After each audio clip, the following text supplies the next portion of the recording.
Hello, welcome to Baghdad, Iraq, apparently, for Saturday night's main event. What a random place to claim it's being broadcast from.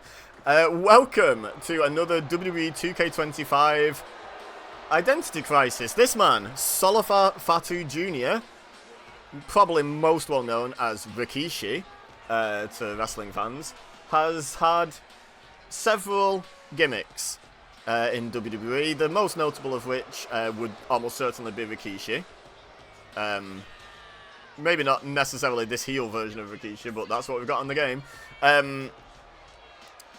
And also was the Sultan in the early to mid 90s, and but that character's not in the game. But basically, the idea of this series of videos is to feature people who have more than one gimmick in the game going against each other, and to decide who's the best one. So we've got Rikishi in the ring. Let's get the other one out. Fatu. Thus named, I assume, because it's literally his surname. But yeah, there you go. There's your confirmation at the bottom. Fatu uses the same Twitter handle. Rikishi_Fatu. And we're having Rikishi versus Fatu in this video. So let me know in the comments who you think is going to win and who's the better gimmick. And you can include the Sultan in the who's the better gimmick debate if you want, but he's not in the game, so it's just going to be a straight up one-on-one between Rikishi and Fatu. But let's find out who the game thinks is best in the fairest way I know how, which is to set them both up as computer controlled and have them fight.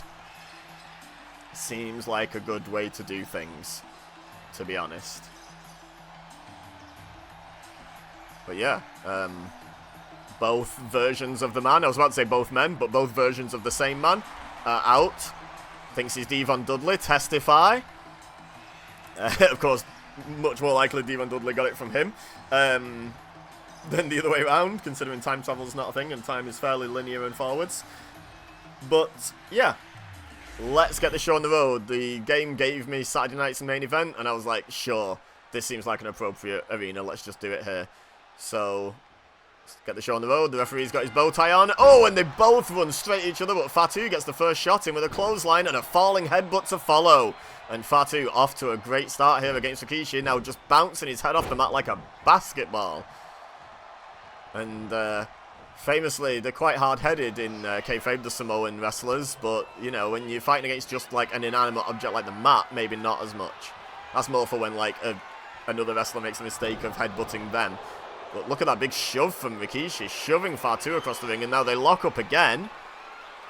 And after a frantic start, now suddenly we're getting a bit of chain wrestling here. Look at this armbar by Rikishi.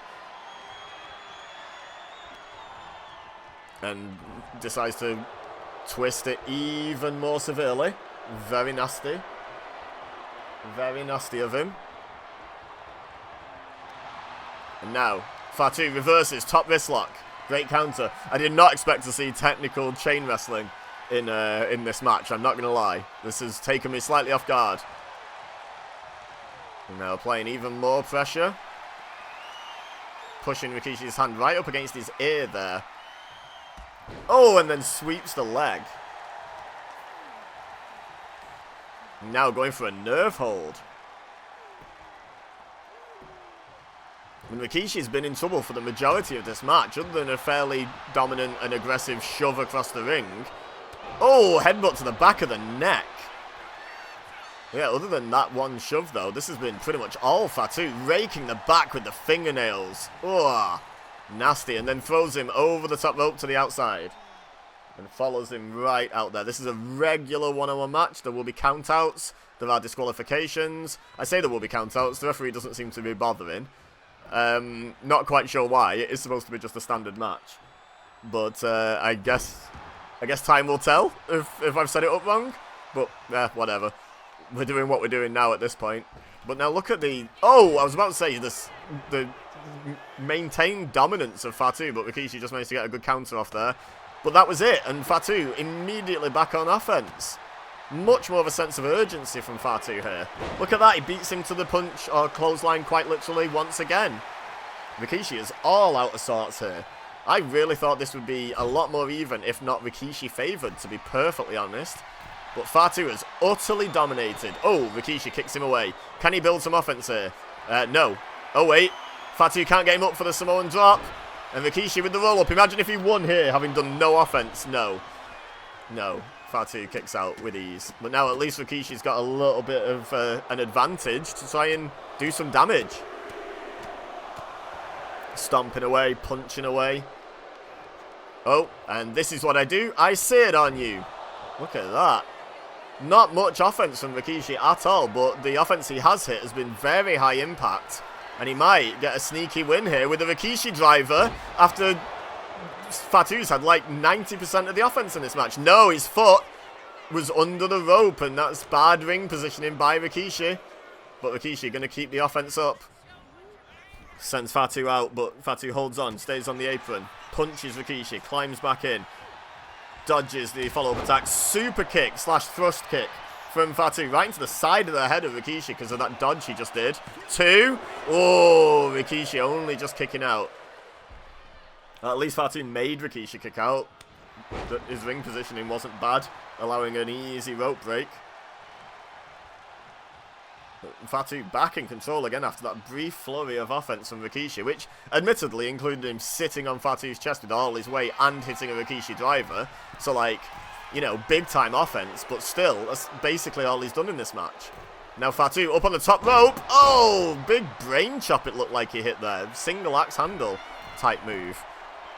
And now, oh, he went for the big splash, but Rikishi moved out the way, and then the basement drop kick to the side of the head. Rikishi feeling confident here. Is it justified? Uh-oh. This is much better positioning for a Rikishi driver. Right in the middle. Hooks the leg. 1, 2. Oh, Fatu kicks out, and the fans are chanting one more time, and Rikishi may very well need it. One more Rikishi driver, at the very least, may be needed to win this match. Now, going on offense on the arms, it seems here.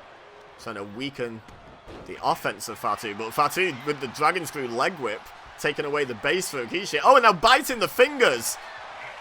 Absolutely brutal. But yeah, I thought maybe he went after the leg to take away the base, to take away the Rikishi driver.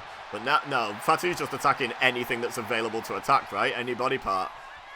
Look at this, he yells into the sky, and he's going to pick up Rikishi. No!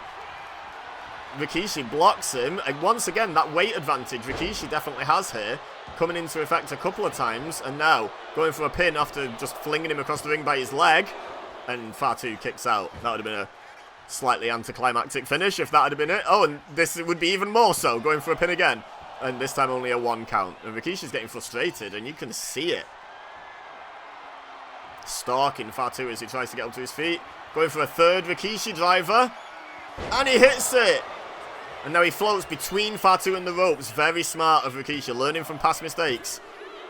And he gets the win, but not sure everyone would think that was fully deserved. He did, however, hit 3 Rikishi drivers in the match. So let me know your thoughts in the comments. And leave a like if you enjoyed this match. Let me know who else you'd like to see Identity Crisis on the channel. And subscribe if you're new here so you don't miss future uploads. But for now, all I have left to say is thank you very much for watching. As always, I've been PokÉBEZA, you've been amazing, and I'll see you next time.